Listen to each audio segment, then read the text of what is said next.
Chers amis, notre lecture de ce matin commence au verset 35.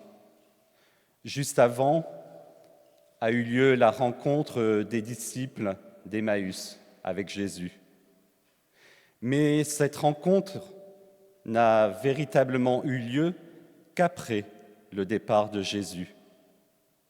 Ils l'ont rencontré alors qu'il n'était plus là, mystère de la foi. Leur cœur s'est mis à brûler, nous dit Luc, et ils retournent vers leurs compagnons annoncer cette bonne nouvelle. Il est vivant, d'où le verset 35. Mais que se passe-t-il ? Christ leur apparaît dans la chambre haute. Ils sont encore plus effrayés et épouvantés que quelques minutes auparavant. Jésus prononce alors ces mots pour les réconforter. « La paix soit avec vous ». La présence de Jésus est source de paix, d'apaisement, même lors d'une période de deuil, car c'est bien ce qu'ils vivent. Ils ont perdu leur ami. Puis Jésus prend la parole pour un exposé que Luc construit selon une progression linéaire. Jésus insiste. Jésus n'est pas un fantôme. Sa présence à nos côtés n'est pas une présence par l'esprit intellectuel, mais une présence réelle, concrète et matérielle. Quoi que de plus banal dans notre quotidien que la venue d'un ami à l'improviste, que l'on accueille avec joie et qui nous dirait « Tu n'as pas quelque chose à manger ?» Pourquoi serait-on troublé ? Puis après avoir rappelé son ministère, que celui-ci s'inscrit dans l'accomplissement des nombreuses prophéties de l'Ancien Testament, y compris sa mise à mort et sa résurrection, il leur explique le sens de cet événement, l'entrée dans un temps nouveau, celui de la grâce, du salut, pour quiconque se repent et croit en lui. Et cette bonne nouvelle, oui, cette bonne nouvelle doit être prêchée en son nom, à toutes les nations, prêchée par eux, les disciples, qu'il enverra en mission après qu'ils aient reçu la puissance du Saint-Esprit. Et à la toute fin de l'Évangile, nous n'avons pas entendu ce matin, mais Jésus emmène ses disciples à Béthanie, son refuge, là où sont ses vrais amis. C'est là qu'il est enlevé après les avoir bénis. Il retourne à Jérusalem avec une grande joie. C'est le même mouvement que celui des disciples d'Emmaüs. Jésus n'est plus là, mais il est encore là.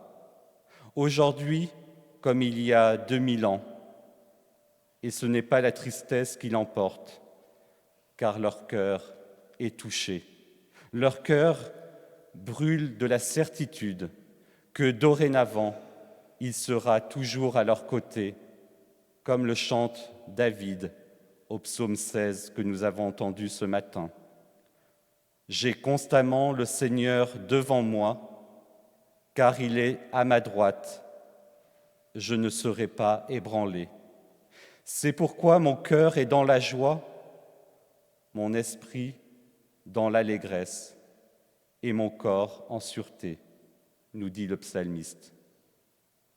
Christ est vivant aujourd'hui. Voilà ce que nous dit Luc entre les lignes.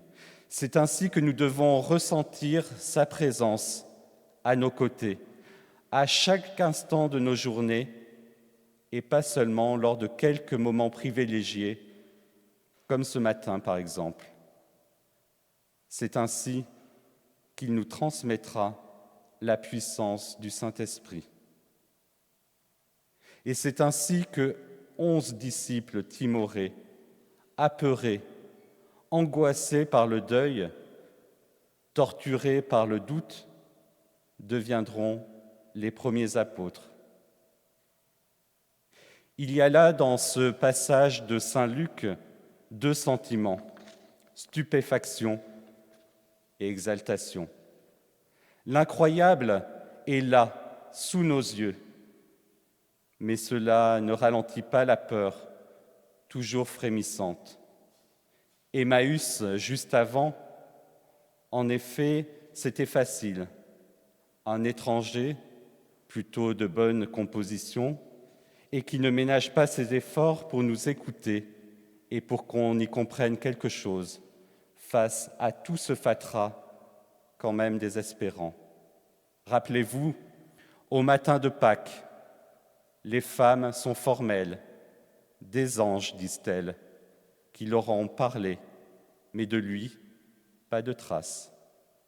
Il y en a quelques-uns qui y sont allés et ils n'ont rien vu. Et cet étranger qui était si affable s'est fait catéchiste.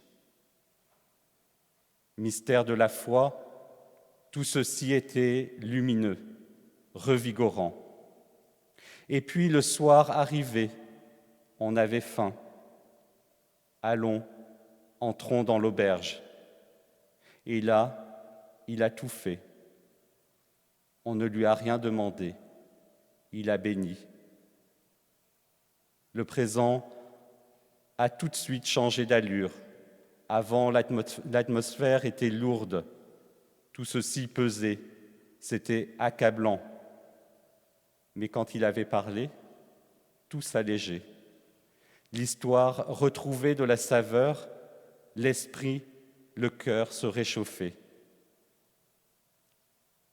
Il fallait, après ça, raconter aux camarades ce qui s'était passé. Et quand on est arrivé hors d'haleine, eh bien, ils savaient déjà, le Seigneur est ressuscité. Il est apparu à Simon-Pierre. Mais n'empêche, notre découverte à nous, on n'allait pas la laisser au placard. Et pendant qu'on racontait, il est là, au milieu de nous. Avec les disciples, on était tétanisés, incroyables. Vous savez, dans la vie, il y a des choses simples et il faut y revenir. La mort, c'est ce qui met un point final à ce temps que nous vivons, à notre histoire. Pour tout ce qu'on aspirait, tout cela s'arrête. C'est l'effondrement. Et la nature, notre être de chair, ce que nous sommes, périssables, en profite pour prendre le dessus. Et puis, il y a ce grand mystère, il y a la résurrection, et ça change tout. La nature n'a qu'à bien se tenir, elle a perdu. Elle perd la partie, notre corps est bien là. Voyez, nous dit le Christ, touchez. J'ai de la chair et des os. Je ne suis pas un être virtuel. Alors oui, je sais, il y en a qui ne réfléchissent pas plus loin que le bout de leur nez et qui vont dire tout ça, c'est des racontards, c'est du symbole. Eh bien, manque de chance. Le ressuscité n'a rien d'un hologramme. Regardez ses poignets, ses pieds, troués avec de bons gros clous de charpentier. C'est quasiment une signature. Incroyable. On en reste stupéfait, mystère de la foi. Alors il nous a dit, « Auriez-vous quelque chose à manger ?» On avait encore un peu de poisson, comme là-haut, à Tibériade, ce qu'on avait pris dans la fraîcheur du petit matin. En attendant, j'ai faim. Ce poisson grillé, ça me rappellera le bon vieux temps qui n'est finalement pas perdu et pas si loin que ça. Voyez-vous, ce quelque chose à manger me plaît infiniment. Le vivant ne s'est pas volatilisé. Et comme tout vivant, eh bien, il a faim. Faim de quoi? Je dirais de partager notre compagnie. En 30 ans, il a pris ses habitudes avec nous. Il a faim d'être avec nous dans le partage des Écritures et de la scène.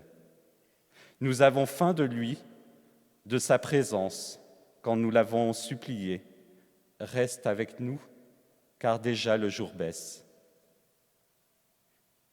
Et puis, lui aussi, il a faim de nous. Il se rassasie de notre présence à nous, aussi faiblarde, aussi mesquine, aussi indigne soit-elle.